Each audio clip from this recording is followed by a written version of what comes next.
কোন অমুসলিম, কোন ইসলাম বিদ্বেষী, মুসলিমদের প্রতি বিদ্বেষাকে এরকম কোন ইতিহাসের রচয়িতা, ইতিহাসের এমন কোন একটা কথা বের করতে কেউ পারে নাই, পারবে না, যে মুহাম্মদ সাল্লাল্লাহু আলাইহি সাল্লামের জীবনে কখনো এরকম ডিপ্রেশন, এরকম হতাশার মধ্যে এক সেকেন্ডের জন্য কেউ তাকে দেখেছে।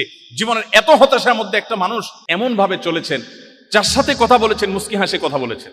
প্রত্যেকটা লোক মনে করতো উনি আমাকে সবচেয়ে বেশি ভালোবাসেন, সবাইকে খুব আপন করে নিতে পারতেন। এত বাধার মধ্যে, এত বিপত্তির মধ্যে, খেজুর পাতার বিছানার মধ্যে শুয়ে পেট ভরে কোনোদিন একটি বেলার জন্য উদরপূর্ণ করে খাবার খাওয়ার সুযোগ পান নাই। ক্ষুধার কারণে পেটে পাথর বাঁধতে হয়েছে এবং একের পর এক বাধা বিপত্তির মুখে পড়তে হয়েছে। গর্তে, গুহায়, হেরা গুহাতে, গারে শহরে পালিয়ে আশ্রয় নিতে হয়েছে, শত্রুর মোকাবেলা করতে হয়েছে।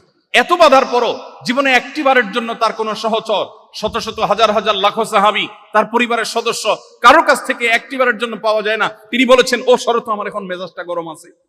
আমরা বলি, আমি বলি, আপনি বলেন, তিনি বলেন নাই। কি সেই সুপ্ত শক্তি ছিল তার মুখে সবসময় হাসি ঝুলিয়ে রাখতো? এত বাধার পরেও একটা লোক সুখে কিভাবে থাকতে পারে? সেই সিক্রেটটা হলো কোরআনে কারীম, সেই সিক্রেটটা হলো হাদিসে রাসূল, সেই সিক্রেটটা হলো ইসলাম। সেই ইসলামের ছায়াতলে যদি আপনি আমি আসি, আমরা যদি সেই পরিচয়কে ধারণ করি, সেটাকে সমুন্নত করে ধরে রাখি, সেটাকে উঁচু করে ধরে রাখি, পৃথিবীর কোনো কিছু লাগবে না আমাদের সুখ এবং মানসিক প্রশান্তির জন্য। নবীজি সাল্লাল্লাহু আলাইহি ওয়াসাল্লাম সেই জন্য বলেছেন,